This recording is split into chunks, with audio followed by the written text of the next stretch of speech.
Good day, everyone. In this video, I'm going to do a bunch of proofs that will take us to the variational method for finding the solution of a Schrödinger equation.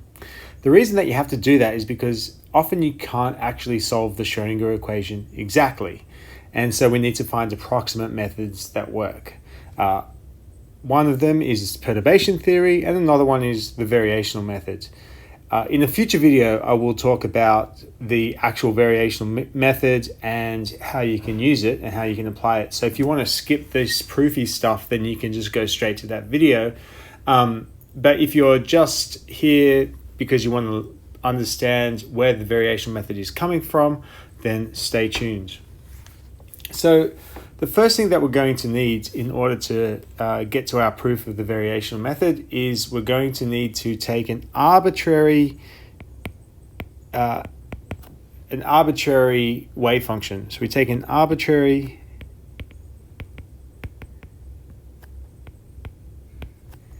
wave function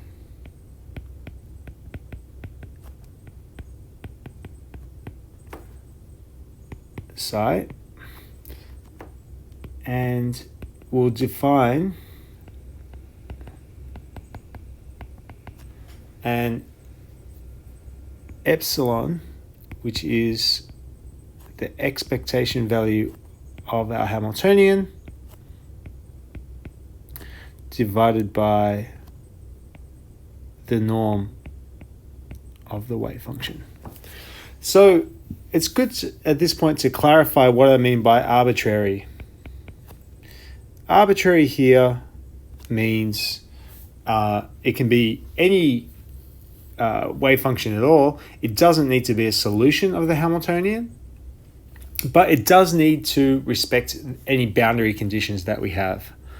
So psi must respect boundary conditions.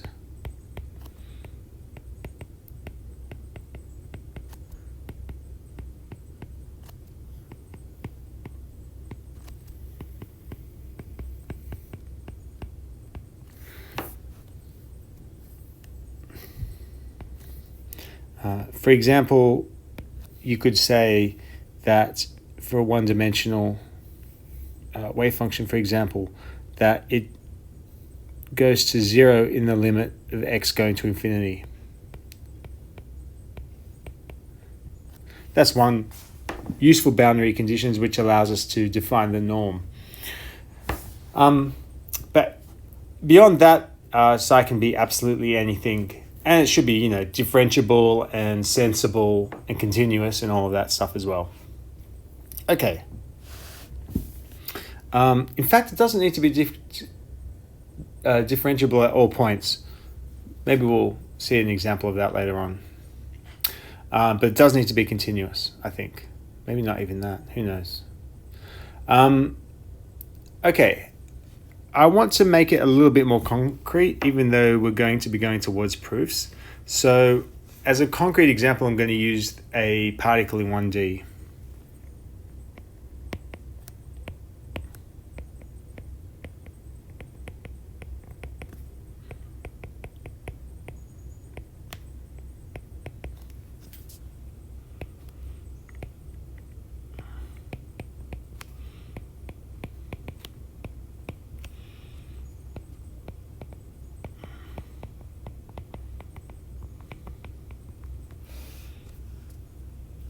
And for that particle in 1D, I'm going to just have the Schrödinger equation in an arbitrary potential, which is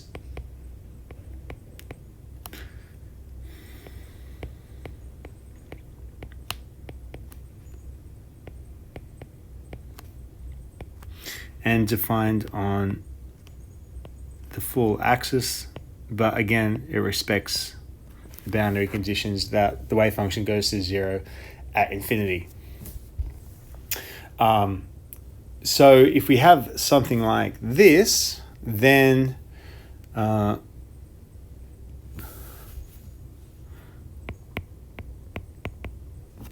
I can choose to normalize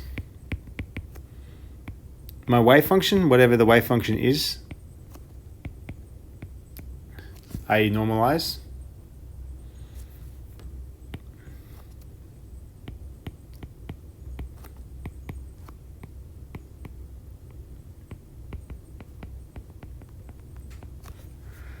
And in that case, I can write epsilon is equal to, just going back again, it's just the psi h psi on the numerator up there. So what does that mean? It means an integral from minus infinity to infinity of psi star x h bar of 2m d squared dx squared plus the arbitrary potential times psi of x dx. So that is the value of this epsilon parameter for our specific one-dimensional case. So let's go a little bit further, and we want to integrate the first term by parts here. This is a standard trick, by the way.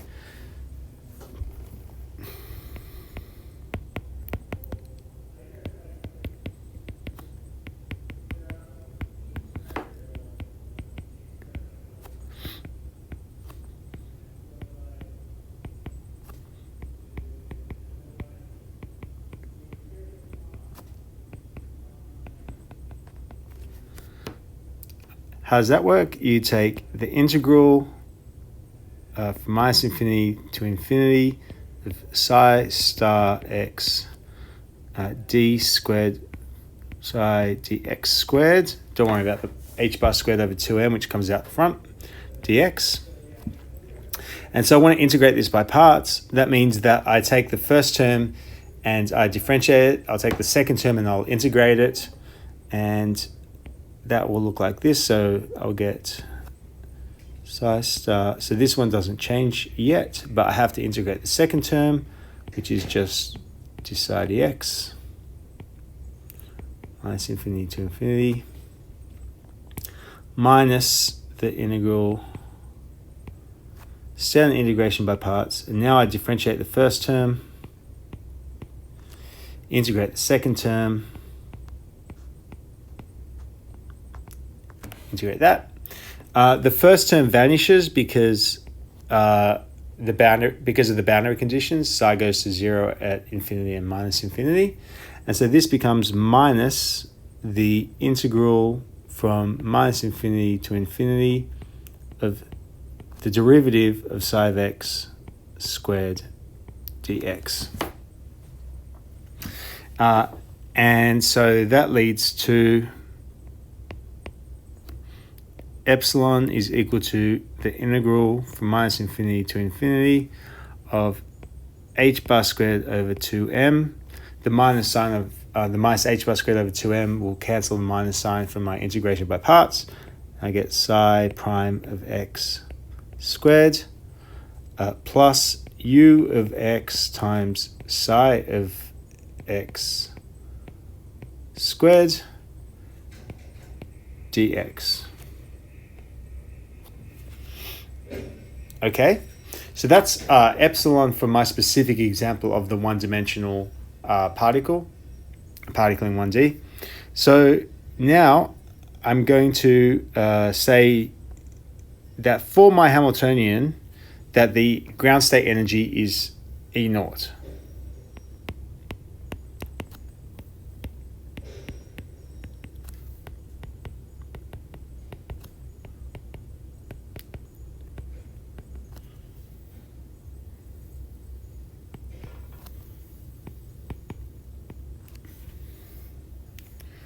And so I could write epsilon minus E naught is equal to the integral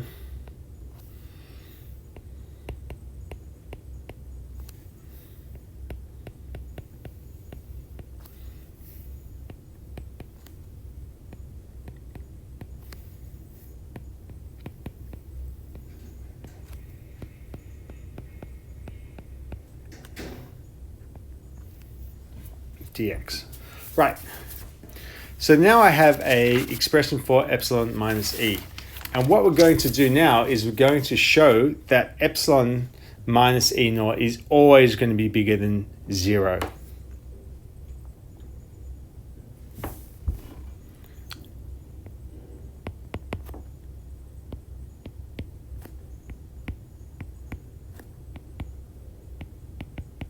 Or epsilon is always greater than or equal to E naught.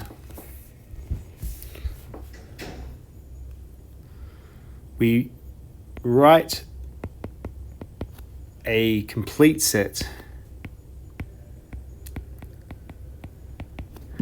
of eigenstates.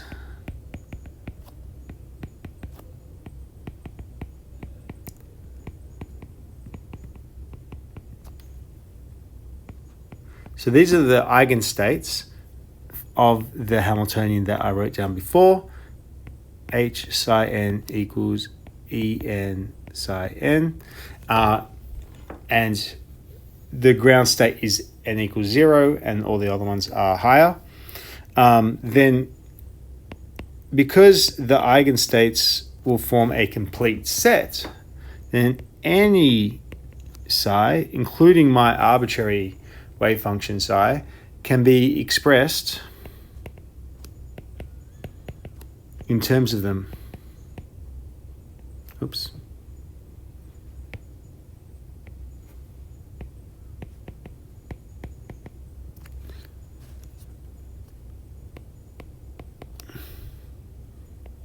So you can always do this expansion over the eigenstates.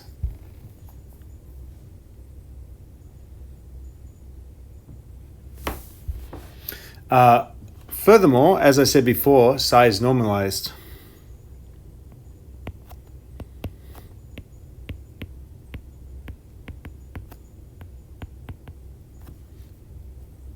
And so that means that 1 is equal to psi squared. So that's the integral. And now I make the expansion both for the bra and the ket. So for the bra, I can write Cn star psi n. For the ket, instead of using n again, I'll use p.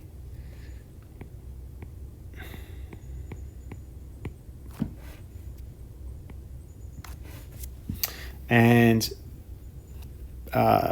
putting those two together, I'll get sum over n and p of Cn star Cp psi n psi p.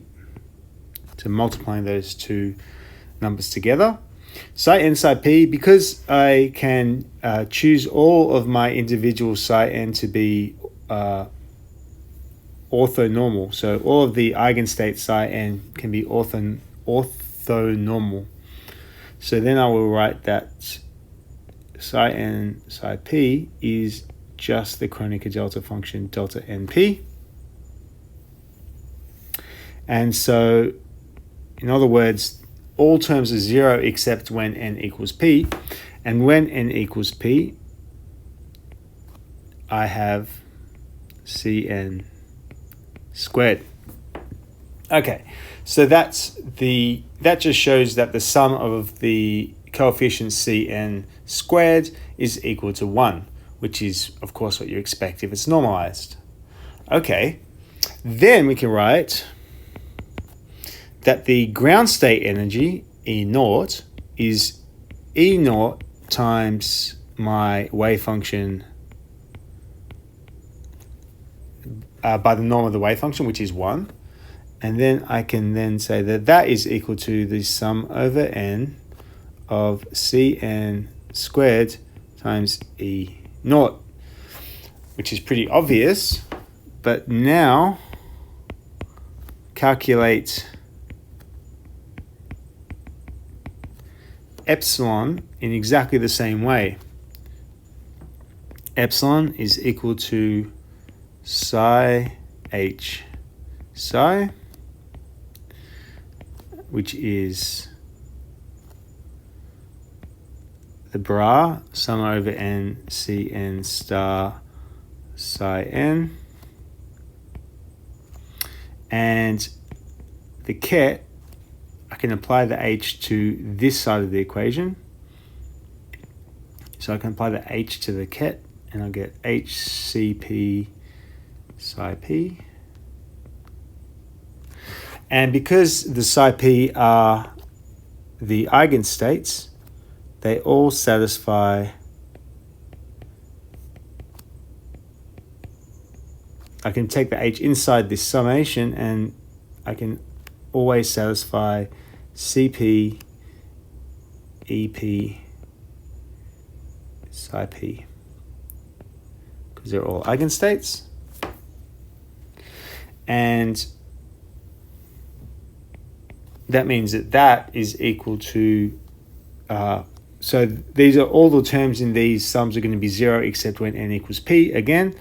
And so when n equals p, we're going to have the same Kronecker delta function that we had above.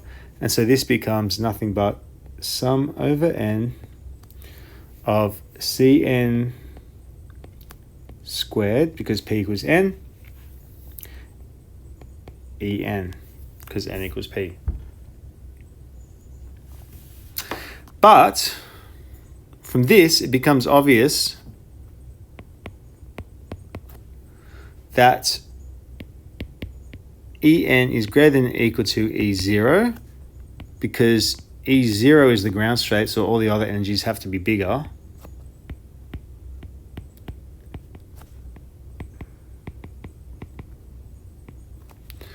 And therefore, epsilon is equal to sum over n of Cn squared En has to be bigger than or equal to sum over n of Cn squared E naught, because each individual term, for each individual term, En is bigger than or equal to E naught.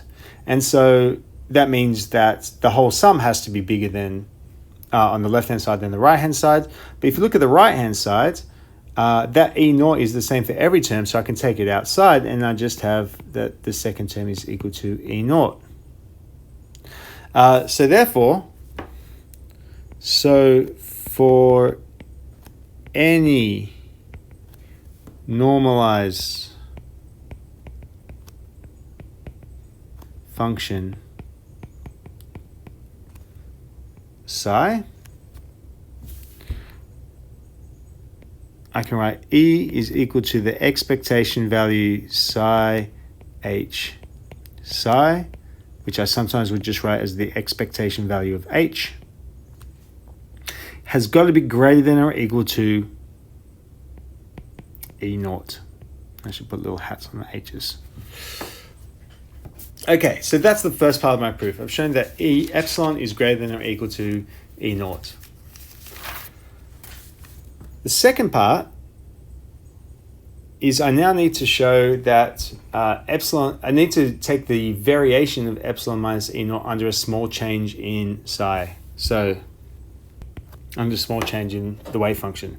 So you take psi and you replace the wave function with the wave function plus a little bit.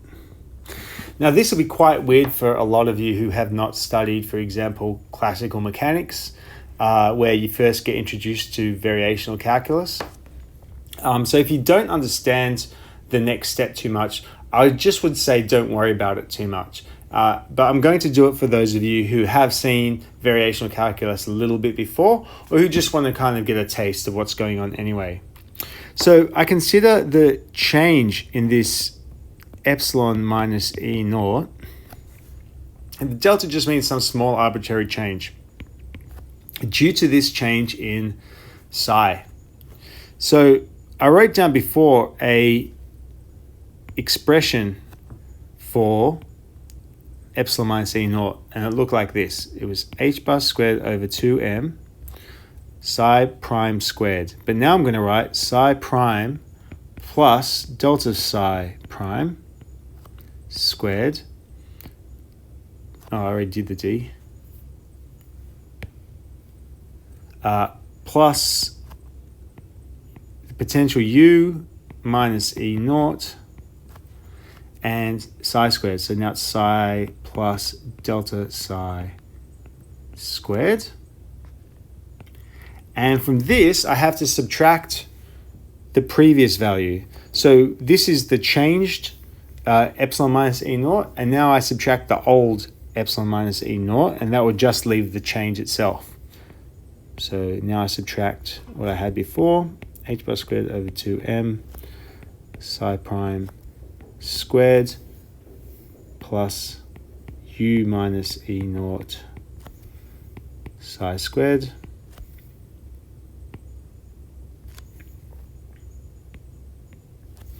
And then you will get the first term will be psi prime squared, but that will be exactly cancelled out by psi prime squared from the second line. And so the leading term will become h bar squared over 2m times 2 psi prime delta psi prime.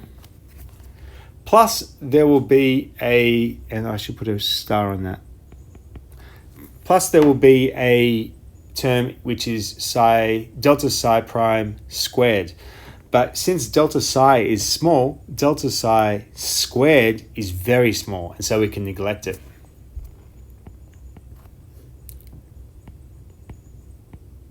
Now you may need to do this yourself just to make sure that I'm not fooling. And particularly because psi squared is the psi star psi. So you might want to expand that out and convince yourself that what I'm doing is correct.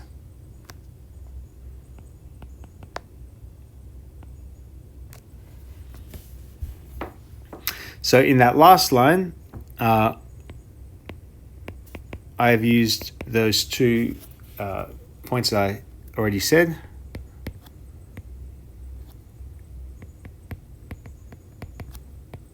I've dropped terms in the small change squared, or in the small change in the derivative squared. And I've used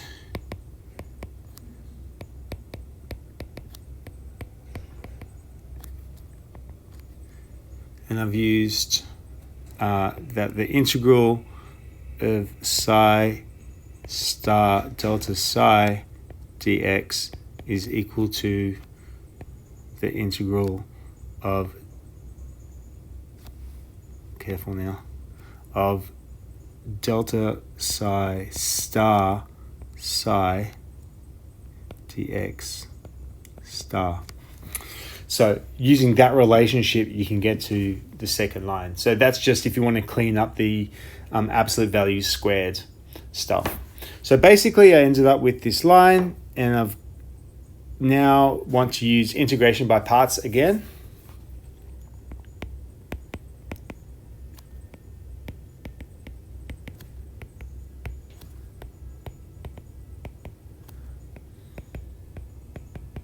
Like I said, it's kind of a standard trick. Then I'll get delta epsilon minus E naught is equal to the integral of delta psi star, right? And now I'm going the other way, right? So now I want to take the delta psi star outside. So I'm going to integrate the first term there such that the delta psi prime becomes delta psi, and I take the derivative of the other term. So I get minus h bar squared over 2m d squared dx squared of psi plus, and the second term will come out like this, u of x minus e naught psi. So you'll end up with an equation that looks like this. And so basically I've done the inverse of the integration by parts that I did. The inverse of the integration by parts that I did before. what I wanted to get was this second derivative. So if I look at this, this integral, I can see it's the integral over delta psi star times this part here, which is nothing but h minus e naught psi. Now, what you can see is that if psi was, for example, the ground state, you can see straight away that delta epsilon minus E naught would be 0 because H minus E naught psi would be 0. So I'm going to now formalize this a little bit. The variational principle. It says that the variation of epsilon minus E naught must be 0 for an arbitrarily small delta psi, and that this would be equivalent to the Schrödinger equation. So putting all that together, we would say that the variation of this epsilon minus E naught must be 0 for an arbitrary but small delta psi. And this statement is actually equivalent to the Schrödinger equation. So for those of you who've studied classical mechanics, this is very similar to the relationship between Hamilton's principle and Newton's second law. They're both different ways of arriving at the same conclusion, or the same physics, I should say.